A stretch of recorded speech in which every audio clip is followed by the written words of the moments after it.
பிரியமானவர்களே, இயேசுவின் நாமத்திலே உங்களை வாழ்த்துகிறேன். செய்திக்கு நேராக கடந்து செல்வோம். அதனுடைய வேதத்தின் தலைப்பாக 1 பேதுரு 5வது அதிகாரம் 10வது வசனம். கிறிஸ்து இயேசுவுக்குள் நம்மை தமது நித்திய மகிமைக்கு அழைத்தவராயிருக்கிற சகல கிருபையும் பொருந்திய தேவன் தாமே கொஞ்ச காலம் பாடு அனுபவிக்கிற உங்களை சீர்படுத்தி சிறப்படுத்தி பலப்படுத்தி நிலைநிறுத்துவாராக. தொடர்ந்து பிரியமானவர்களே, நம்ம இந்த 1 பேதுரு 5வது அதிகாரம் 10வது வசனத்தில் உள்ள இருக்கிற சீர்படுத்தி சிறப்படுத்தி பலப்படுத்தி நிலைநிறுத்துவார் 4 அந்த வசனம் அதுக்குள்ள திருப்தியாக இருக்கிறது. ஃபஸ்ட்டு 4 நிலைநிறுத்துகிறத பற்றி நம்ம வாசித்தோம். 2வது சீர்படுத்தி சிறப்படுத்தினது. இன்னைக்கு ஆண்டவர் நம்மை பலப்படுத்துகிறதை குறித்து நம்ம வேதத்திலே சில காரியங்களை குறித்து தியானிக்க இருக்கிறோம். அல்லேலூயா. அதற்கு ஆதாரமாக மத்தேயு சுவிசேஷம் 26வது அதிகாரம் அதனுடைய 41வது வசனம் சொல்லுகிறது, நீங்கள் சோதனைக்கு உட்படுத்தாதபடிக்கு விழித்திருந்து ஜெபம் பண்ணுங்கள், ஆவி உற்சாகம் உள்ளதுதான், மாமிசமோ பலவீனம் உள்ளது என்றார். அல்லேலூயா. பலவீனத்தை குறித்து பலத்தை குறித்து கர்த்தருடைய வார்த்தை நமக்கு சொல்லுகிறதை கவனிங்க. சோதனைக்கு உட்படுத்தாதபடிக்கு மனுஷ ஆண்டவர் சொன்னார், ஆவி உற்சாகமானது, ஆனால் மாமிசம் என்னது பலகீனமானது. அவர் ஆண்டவரே சொல்லிட்டார். அப்படின்னா நம்ம எவ்வளவுதான் ஆவியில் நிறைஞ்சாலும் மாமிசம் அதற்கு ஒத்து வராது. மாமிசமும் ஆவியும் ஒரு நாளும் ஒன்று சேராது. அதான் ஆண்டவர் சொன்னார், மாமிச சிந்தை மரணம், ஆவிக்குரிய சிந்தை ஜீவனும் சமாதானம். ஆனால் நமக்கு மாமிசமும் தேவையாக இருக்கிறது. அல்லேலூயா. நம்ம மாமிசம் தேவை. மாமிசம் ஆவி வேலை செய்தால் தான் மாமிசம் ஒற்று வரும். ரெண்டுமே நமக்கு ஆவி ஆத்துமா சரீரம் 3 சேர்ந்தது தான் மனுஷனாக உருவாக முடியும். அதனால் ஆண்டவர் சொன்னார், நீங்கள் அந்த மாமிசத்தில் பலவீனத்திலே பலனடைய வேண்டும் என்று சொன்னால் சோதனைக்கு உட்படுத்தாதபடி விழித்திருந்து ஜெபம் பண்ணுங்கள் என்று ஆண்டவர் கற்றுக் கொடுத்தார். அல்லேலூயா. அந்த சோர்வடைந்திருக்கிற மாமிசம் பலனடைய வேண்டும் என்றால் கர்த்தருடைய வார்த்தையின்படி ஒரே தீர்மானம், அதற்கு ஒரே நம்பிக்கை ஜெபம்தான். ஜெபமே ஜெயம். அதனால சோதனைக்கு உட்படுத்தாதபடி, எங்கே ஜெபம் குறைகிறதோ அங்கே பலவீனம் தலை தூக்கும். இது நமக்கு எல்லாருக்கும் தெரியும். என்னைக்கா ஒரு நேரம் வந்து ஜெபம் பண்ணிக்கிட்டு நான் பலகீனமாக இருக்குன்னு சொன்னால் அது தப்பு. அப்போ நமக்கு ஆண்டவர் சொன்னபடி நம்ம நடக்கலை, அதுதான் உண்மை. தயவு செய்து நம்ம தெளிவு உள்ளவர்களாக இருப்போம். பலவீனமாய் காணப்பட்டால் நம்முடைய வாழ்க்கையை குறுகினதாயிரும். கொஞ்சம் கொஞ்சமாக அந்த பலவீனதும் நம்மளை அப்படி சாப்பிட்ரும். பலவீனமானது பலவித வியாதிகளை கொண்டு வந்து நம்மளை துக்கப்படுத்தும். இன்னும் நம்ம வேதத்திலே வாசிப்போம் என்று சொன்னால், நீதிமொழிகள் புஸ்தகம் 24வது அதிகாரம் அதனுடைய 10வது வசனம் சொல்லுகிறது, ஆபத்து காலத்தில் நீ சோர்ந்து போவாயானால் உன் பலன் குறுகினது. பலது நம்ம யோசிக்கணும். ஆண்டவர் நம்மை சோதித்து அறிவார். அப்போ சோதனை நமக்கு வைக்கப்பட்டு இருக்கிறது. சோதனைனா எப்படி வரும்? பிரச்சனை வந்து தலை தூக்குறது போல இருக்கும். ஆண்டவருக்கும் சோதனை வந்தது. இதெல்லாம் நம்ம நிறைய நாள் தியானிச்சிருக்கிறோம். ஆண்டவர் நம்மை சோதித்து அறிகிறது. நான் சோதித்து அறிந்த பின்பு பொன்னாக விளங்குவேன், யோபு பக்தன் சொல்லுகிறான். அது ஆண்டவர் கொடுக்கிற சோதனை நம்ம தப்பித்து போறதுக்கு வழி செய்வார். அந்த ஆபத்து காலத்திலே, அந்த தேவன் கொடுக்கிற சிக்ஷையிலே நம்ம சோர்ந்து போவோமானால் நம்முடைய பலன் அப்படியே குறுகினதாயிரும். எபிரியர் 12வது அதிகாரம் 5வது வசனத்தை வாசித்து பாருங்க. என் மகனே, என்னுடைய சிற்சையை நீ அற்பமா எண்ணாதே, நான் உன்னை சிற்சிக்கும் போது சோர்ந்து போகாதே. அதனால ஆரம்பத்தில் நம்ம பர்ஃபெக்டாக இருந்து ஜெபித்து ஜெயம் எடுக்கிறவர்களாக இருந்தாலும் நம்ம நல்ல சிந்தனை நம்மளை சோதிக்கிறது ஆண்டவர் என்பதை நம்ம புரிந்து கொள்ள முடியும். இப்போ தீர்க்க தரிசிகளுக்கு கூட பலகினும் வரும், ஊழியக்காரனுக்கு கூட பலகினும் வரும். அது சோதித்து அறிகிற பலவீனம். ஆனானப்பட்ட யோபுக்கே சோதனை வந்தது. எனக்கு அன்பானவர்கள், அப்படியெல்லாம் நம்மளை ஆண்டவர் சோதிக்க மாட்டோம். இந்த சோதனையே நம்ம ஒரு பெருசாக நினச்சி ஆண்டவருக்கு ஊழியம் செய்து என்ன பிரயோஜனம்? நம்ம இவ்வளவு பிரயாசப்பட்டு நம்மளை இப்படி அவருக்கு தூக்கி விடலையே, நம்மளை கைவிட்டு விட்டார, செத்தங்க வந்து மெத்தையா விழுந்துரும். அதான் நமக்கு ஆபத்து. அதான் வேதம் சொல்லுகிறது, மகனே மகளே, ஆபத்து உனக்கு உண்டு, சோதித்து அறிவார். நீ அதில் சோர்ந்து போவாயானால் உன்னுடைய வாழ்க்கையிலே நீ பலன் குறுகினதாயிரும். தயவு செய்து சொல்றது எத்தனை பேருக்கு புரிகிறது? தயவு செய்து புரிந்து கொள்ளுங்க. ஜீவனுள்ள தேவ வார்த்தை நம்மளை உருவாக்கும். அல்லேலூயா. 2 கொரிந்தியர் 12:7, அன்றியும் எனக்கு வெளிப்படுத்தப்பட்டவைகளுக்குரிய மேன்மையின் நிமித்தம் நான் என்னை உயர்த்தாதபடிக்கு என் மாமிசத்திலே ஒரு முள் கொடுக்கப்பட்டிருக்கிறது. என்னை நான் உயர்த்தாதபடிக்கு அது என்னை குட்டும் சாத்தானுடைய தூதனாய் இருக்கிறது. ஒரு அல்லேலூயா சொல்லுங்க. இதை சொல்லுகிறது பவுல். அல்லேலூயா. ஆண்டவருக்கு எதிராக செயல்பட்ட பவுல் ஆண்டவருக்கு சாட்சியாக வாழும்படி அவன் புறப்படுகிறான். அவனுடைய உருமால், அவனுடைய உடைகள் அப்படி கலத்தி ஒருத்தருங்க மேலே போட்டாலே அவனுக்கு சுகம் வந்துடும், பாடி கூட உயிரோடு வந்துடும். அப்படியாய்ப்பட்ட லெவலுக்கு அவன் போய்விட்டான். ஏன்னா சாட்சியாய் வாழ்ந்தான். ஒரு காலத்தில் சபையை துன்பப்படுத்தி சீரழித்து ஆண்டவருக்கு எதிராய் பாவம் செய்தாலும் அந்த குறிப்பிட்ட நாட்களில் சாட்சி சொல்ல அவன் தயங்கினதே கிடையாது. கொரிந்தி பட்டணம், ரோமர், அப்படி இப்படி எல்லா இடமும் போய் சாட்சி சொல்லி அவனை கொலை செய்வதற்கு நிறைய முயற்சி பண்ணி மரணத்தை ஒரு மதிப்பில்லாமல் நினைச்சு அவன் செய்ததுனால கிருபையின் வரங்களை ஆண்டவர் அவனுக்கு கொடுத்திருந்தார். ஆனால் அவனும் தன்னை மிஞ்சி போகாதபடி, நல்ல கவனிங்க, அப்படியா பெருமை வந்துடக்கூடாதுன்னு சொல்லி, ஆவிக்குரிய பெருமை வந்துடக்கூடாது. ஏன்னா லூசிபர் ஆவி அப்படி ஆகிப்போச்சு. லூசிபர் ஆண்டவருக்கு பிரியமானவன், ஆராதனை செய்தவன். அவனுக்குள்ள ஒரு மேட்டிமை வந்து அவன் தாழ தள்ளப்பட்டு பிசாசா மாறிவிட்டதுனால ஆண்டவர் யாரும் மிஞ்சி போகக்கூடாது, தீர்க்க தரிசனம் தீர்க்க தரிசிகளுக்கும் ஒரு முள் வச்சிருப்பார். ஆவில நினைச்சி செபிக்கிறவர்களுக்கு ஒரு முள் வச்சிருப்பார், ஒரு முள்ளை வைப்பார். எனக்கும் ஒரு முள் வச்சிருக்கிறாரு, எனக்கு முழங்கால் படியிட முடியாது.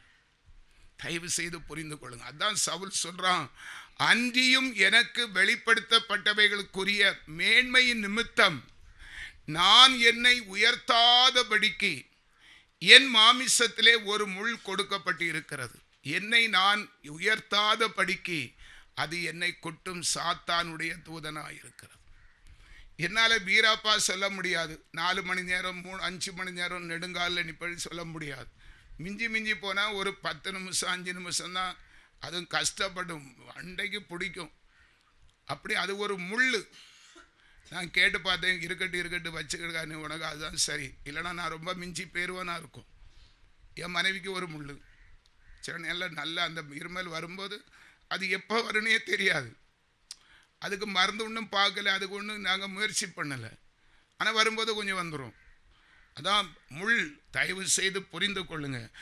ஆண்டவர் கொடுக்க முள்ளுக்கும் பிசாசு கொடுக்கிற முள்ளுக்கும் வித்தியாசத்தை கண்டுகொள்ளணும். பிசாசு பாவம் செய்தால் அதை நம்ம மாற்றி கணக்கு போட்டு இது ஆண்டவர் எனக்கு ஒரு முள் வச்சிரு அப்படின்னு நம்மை நாமே ஏமாற்றி விடக்கூடாது. ரெண்டையும் நம்ம கவனிக்க வேண்டும். கவனிங்க, 2 கொரிந்தியர் 12:8, அது என்னை விட்டு நீங்கும்படிக்கு நான் 3 தரம் கர்த்தரிடத்தில் வேண்டிக் கொண்டேன். பவுல் சொல்லுகிறான், அப்போஸ்தலனாகிய பவுல் சொல்லுகிறான், ஆண்டவரே, நான் இப்படி சாட்சி சொல்லி ஓடி ஓடி ஓடி ஓடி சாட்சி சொல்லுகிறேன். என்னை பிடிக்க வகை தேடுகிறார்கள், அதை பற்றி நான் பொருட்படுத்தலை. ஆனால் அவனுக்கு இருந்த முள் என்ன தெரியுமா? கேன்சர்னு சொன்னாங்க. அந்த சரித்திரம் சொல்லுகிறது, அந்த முள் அவனுக்கு கேன்சர். எனக்கு அன்பானவர்களே, அவன் ஆண்டவரிடத்தில் இப்படி எப்போ இந்த முள்ளோட வச்சுட்டு நான் அந்த ஊழியத்தை செய்ய முடியும், அதை என்னை விட்டு நீங்கும்படிக்கு 3 தரம் கர்த்தரிடத்தில் வேண்டிக் கொண்டேன். அல்லேலூயா. அதுக்கு ஆண்டவர் என்ன சொன்னாராம்? அதற்கு அவர், என் கிருபை உனக்கு போதும், பலவீனத்திலே என் பலன் பூரணமாய் விளங்கும் என்றார். ஆகையால் கிறிஸ்துவின் வல்லமை என்மேல் தங்கும்படி என் பலவீனங்களை குறித்து நான் மிகவும் சந்தோஷமாய் மேன்மை பாராட்டுகிறேன். இந்த வசனம் தான் எனக்கு இந்த நான் ஒரு ரொம்ப பலகீனம், சின்ன விஷயத்தை கூட நான் தாங்கிட மாட்டேன். எனக்கு இந்த வசனம் தான் உண்மையிலே நான் ரொம்ப யோசிப்பேன். சில நேரங்களில் எனக்கு இந்த அறிவு குறைவுக்கு நான் நிறைய அழுதுருக்கேன். அப்புறம் ஆண்டவர் சொன்னார், ஞானிகளை வெட்கப்படுத்தும்படி உலகத்திலே பைத்தியமான, அதிலிருந்து கொஞ்சம் தேட்டோம். சரி, ஆண்டவர் அப்போ நம்மளை போல பைத்தியத்தை தான் எடுத்து பயன்படுத்துவார். எனக்கு இந்த காலில் இருக்க எல்லாரும் சொல்லுவாங்க, வீராப்பா நெடும் முழங்காலில் நின்று வேதம் வாசிக்கிறேன். ஐயோ ஆண்டவரே, நான் அப்போ என்ன ஊழியக்காரர், என்ன தகுதி? இந்த வசனம், ஒரு வசனம் தொடுங்க. அவர் சொன்னார், என் கிருபை உனக்கு போதும், பலவீனத்தில் என் பலன் பூரணமாய் விளங்கும் என்றார். ஆகையால் கிறிஸ்துவின் வல்லமை என்மேல் தங்கும்படி என் பலவீனங்களை குறித்து நான் மிகவும் சந்தோஷமாய் மேன்மை பாராட்டுகிறேன். எனக்கு இருக்கிற அறிவை நினைச்சு நான் மேன்மை அறிவு குறைவை நினைச்சு மேன்மை பாராட்டுகிறேன். எனக்கு இருக்கிற அந்த முல்லை குறித்து நான் பெருமை பாராட்டுகிறேன். அல்லேலூயா. அந்த வசனம் தான் நம்மளை உருவாக்கும் பிரியமானவர்களே. அந்த 10 சொல்லுது, அந்தபடி நான் பலவீனமாய் இருக்கும் போதே பலம் உள்ளவனாய் இருக்கிறேன். ஆகையால் கிறிஸ்துவின் நிமித்தம் எனக்கு வரும் பலவீனங்களிலும் நிந்தைகளிலும் நெருக்கங்களிலும் துன்பங்களிலும் இடுக்கண்களிலும் நான் மிகவும் பிரியப்படுகிறேன் என்று சொல்லுகிறான். நிறைய பேருக்கு தேவ நாம மகிமைக்காகத்தான் நமக்கு இந்த பலகீனம் தெரியாது. பாருங்க, தெரிஞ்சிருக்கணும். அதான் அன்னைக்கே சொன்னேன், அழைப்பை குறித்து சரியான தெளிவு வேணும். ஆண்டவர் ஒவ்வொருவரையும் ஒவ்வொரு விதமாய் அழைத்து அனுப்புகிறார் தேசத்துக்கு. நீ கருப்பா இருந்தா அவருக்கு ஒரு மகிமைக்கு இருக்கும். ஒரு சரீரத்தில் ஒரு பலவீனம் இருந்தால் அது ஆண்டவர் நாம மகிமைக்கா இருக்கும். நான் படிக்கலை பிரியமானவர்களை, நான் அடிக்கடி சொல்லும் இல்லையா, எஸ்எம்ஆர் என் பிள்ளைகளாம் நல்லா படிச்சு, நானும் உண்மையிலே நல்லா படிக்கிறவன் தான். தமிழ் சயின்ஸ்லலாம் சூப்பர் மார்க் எடுப்பேன். ஹேண்ட் ரைட்லாம் சூப்பராக இருக்கும். அது மார்க்சினில் போட்டால் அப்படி நல்லா இருக்கும், தெளிவாக இருக்கும். ஆனால் என்னவோ இங்கிலீஷும் கணக்கும் எனக்கு வரல. அதனால் ஸ்கூல்காரங்களாம் என்னை மட்டம் பண்ணோன்னு எனக்கு ரோசை வந்துட்டு படிப்பை நிப்பாட்டினேன். அப்புறம் ரொம்ப சங்கடப்பட்டேன். ஆனால் எனக்கு தெரியாமல் இருந்திருக்கிறது, என்னுடைய படிப்பு குறைவுக்கு காரணம் தேவன். அல்லேலூயா. ஏன்னா அவருடைய சித்தம் இந்த உலகத்துக்குரிய படிப்பு ஆசீர்வாதத்தை காட்டிலும் மேன்மையான ஒரு மேன்மையை கர்த்தர் எனக்கு செய்யும்படி அவர் என் தாயின் கருவிலே முன்குறித்து விட்டார். அல்லேலூயா. அதைத்தான் சொல்லி சந்தோஷப்படணும். அல்லேலூயா. ஒருவேளை எனக்கு இந்த போலீஸ் இன்ஸ்பெக்டர் ஆகணும்னு ஒரு ஆசை. நான் படித்து ஒரு எம்ஏ படிச்சிருந்தா நிச்சயமாக இன்ஸ்பெக்டர் ஆகிருப்பேன். எப்படி இருப்பேன்? இப்போ என்ன ஒரு போலீஸ் இன்ஸ்பெக்டர் ஆகி ரிட்டையர்ட் ஆகிருப்பேன். என்ன பிரயோஜனம்?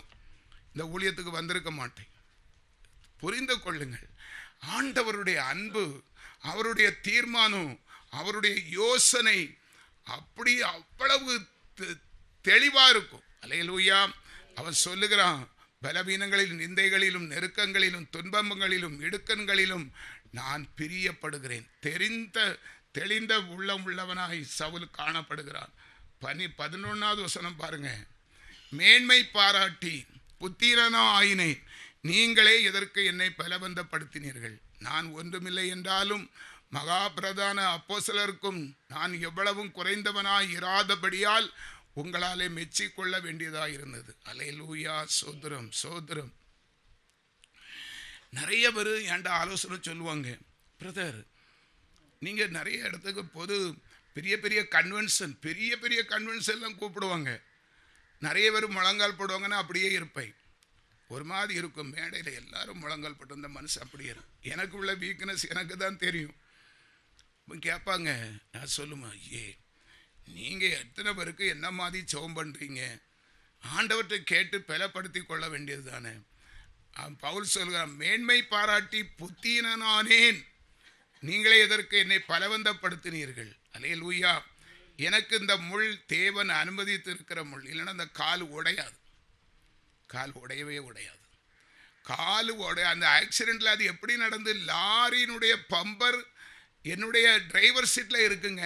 நான் உட்கார்ந்து இருக்கிற சீட்டில் அடித்து உள்ளே ஏறி அந்த பம்பர் இருக்குது.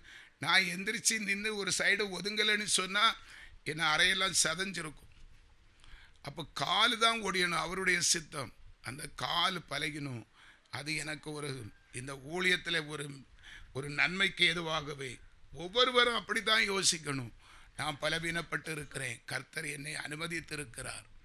அதனால் அதை குறித்து அந்த சவுலு கேட்டிருந்த ஆண்டவர் என்னைக்கோ சுகத்தை கொடுத்திருப்பார். ஆனால் அவன் வேதத்தில் அவ்வளவு துல்லியமாட்டு சாட்சி உடையவனை நிரூபித்திருக்க மாட்டான். அவன் தெரிந்து கொண்டான். நம்மளும் குறித்து பிடிவாதமாக ஜெபிக்கக்கூடாது, பிடிவாதமாக ஜெபிக்கக்கூடாது. என் மனைவிக்கு ஆண்டவர் சொன்னான், நான் என் மனைவி மேல் ரொம்ப பிரியமாக இருக்கிறது எல்லாத்துக்கும் தெரியும். அவள் இருமும்போது எனக்கு ரொம்ப கஷ்டமாக இருக்கும், ரொம்ப அதிகமாக இருமிடுவான். அப்போ நான் ஆண்டோட ஒரு நாள் சொன்னார், ஓ வேலையை மட்டும் நிற்பார், யாரை எப்படி வைக்கணும்னு சொல்லி. அவளுக்கு அந்த தரிசனம் கொடுத்துருக்கிறார். அவளுக்குள்ள பெருமந்தரோட ஒரு முள்ளையும் கூட வச்சிருக்கார். என்கிட்ட சொன்ன பிறகு அதை பற்றி நான் மைண்ட் பண்ணதே கிடையாது. அல்லேலூயா சொல்லுங்க.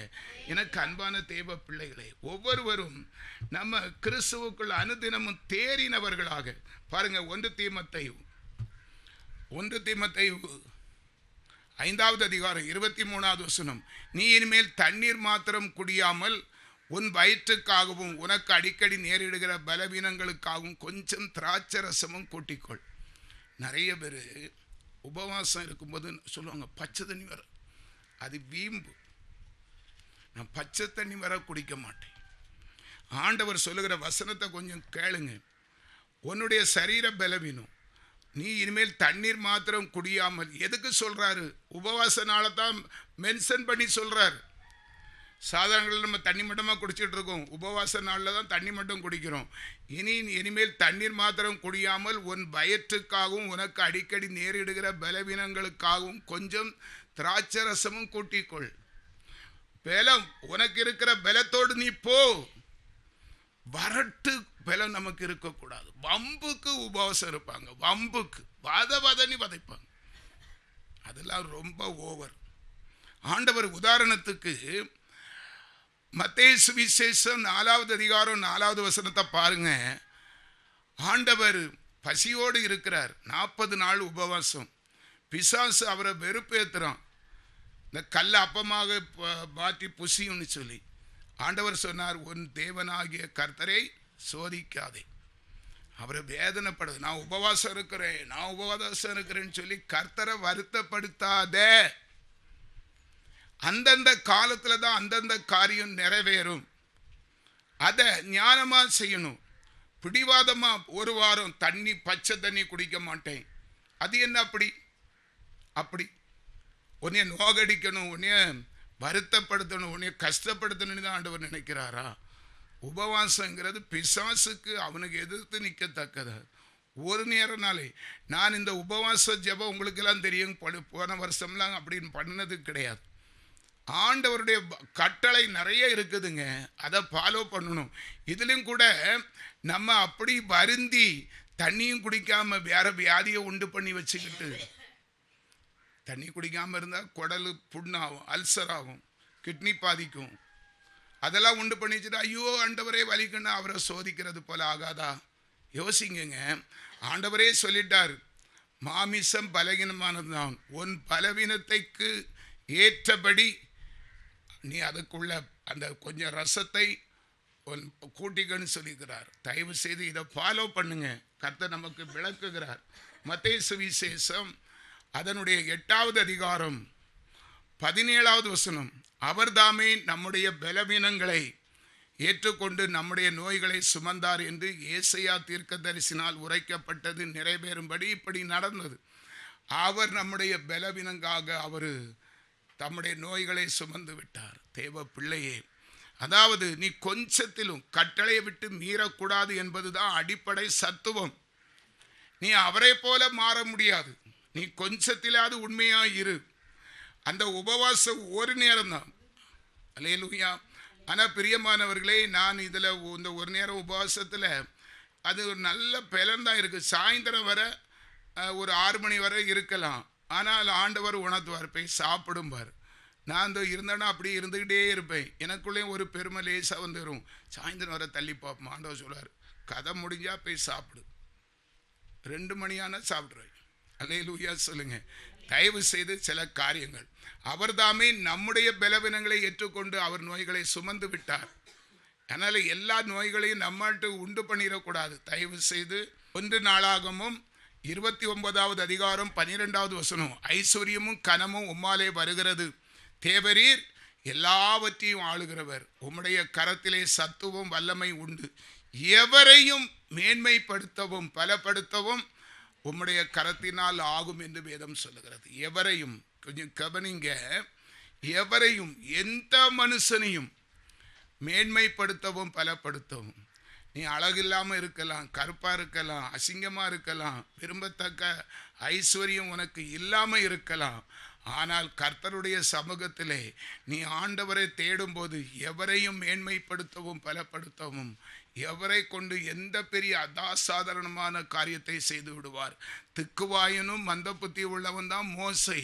அவனை கொண்டே இஸ்ரவேல் தேசத்திலே எப்படி பெரிய காரியங்களை செய்தார்.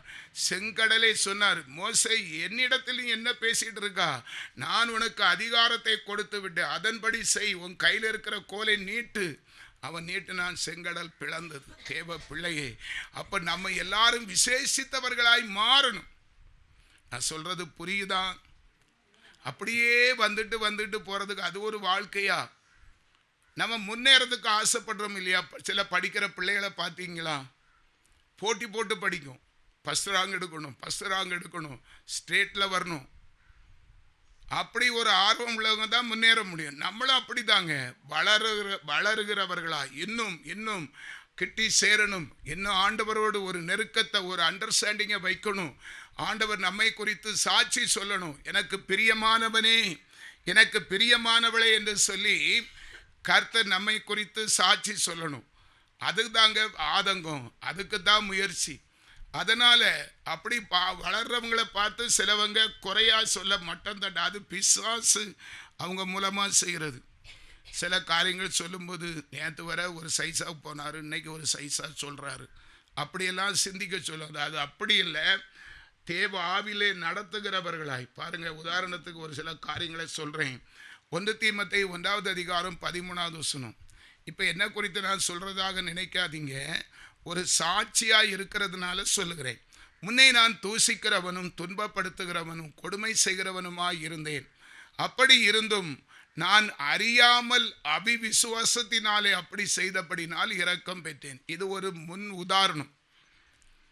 ஆண்டவர், நான் மெய்யான தெய்வத்தை, அவருடைய அன்பின் ஆழம் அகலம் நீளம் உயரம், அவருடைய கிருபை, அவருடைய இரக்கம், அவருடைய வல்லமை, அவருடைய சிநேகத்தை புரியாமல் இருந்தனால நான் அப்படி வாழ்ந்தேன். ஆனால் பிரியமானவர்களே, இன்றைக்கோ நான் எப்படி இருக்கிறேன்? அல்லேலூயா, சோதரம் சோதரம். அந்த 12வது வசனம், 1 தீமோத்தேயு 1 அதிகாரம் 12, என்னை பலப்படுத்துகிற நம்முடைய கர்த்தராகிய இயேசு கிறிஸ்து என்னை உண்மை உள்ளவன் என்று எண்ணி இந்த ஊழியத்துக்கு ஏற்படுத்தினபடியெல்லாம் அவரை துதிக்கிறேன். நான் நிற்கிறது தேவ பலன். எனக்கு ஒன்றுமே கிடையாது, அறிவும் கிடையாது, சத்துவமும் கிடையாது, திறமையும் கிடையாது, சாமர்த்தியமும் கிடையாது.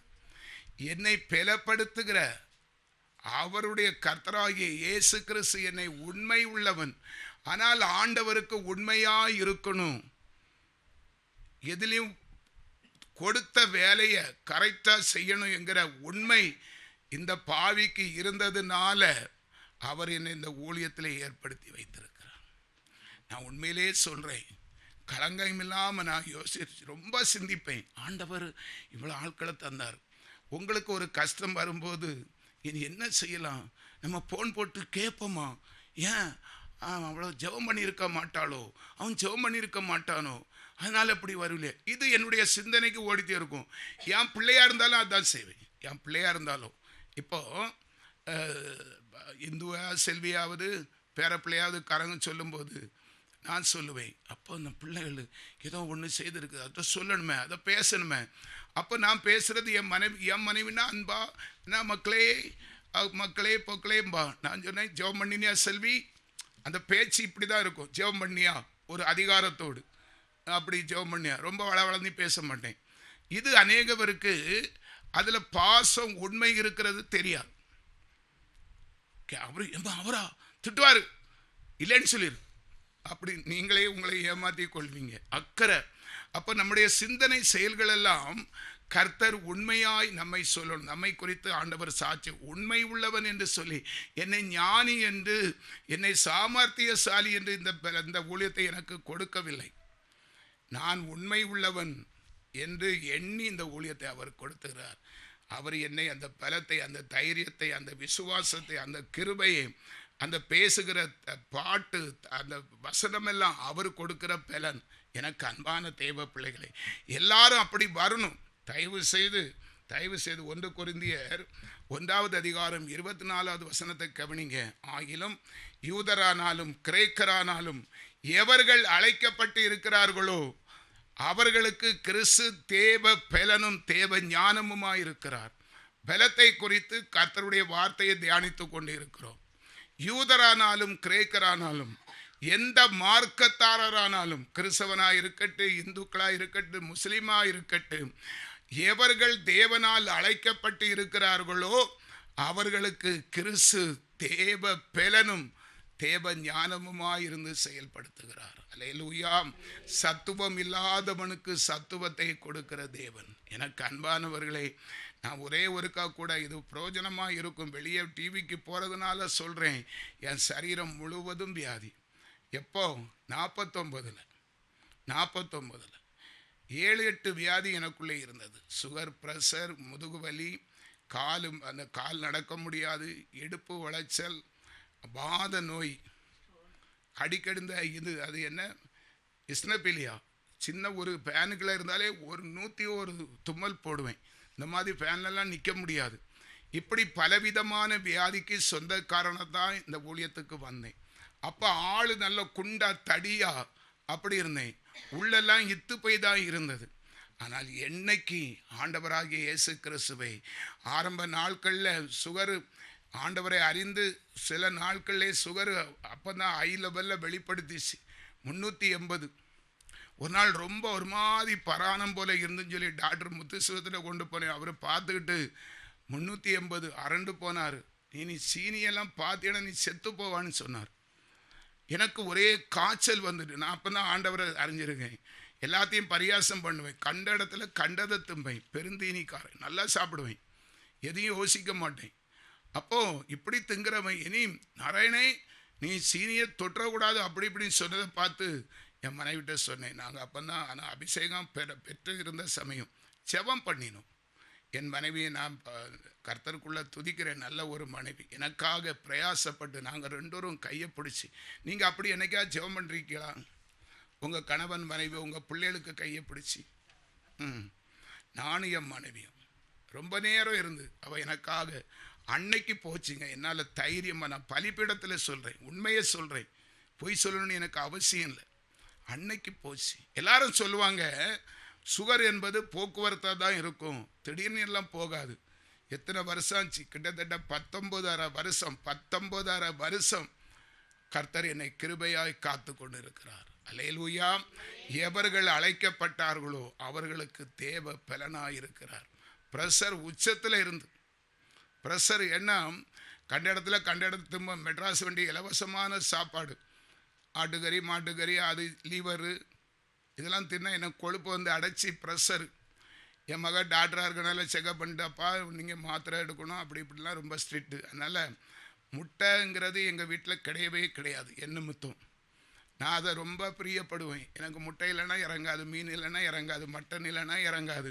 என் மனைவி ஒழிச்சு தருவா, என் மகன் ரொம்ப திட்டுவா.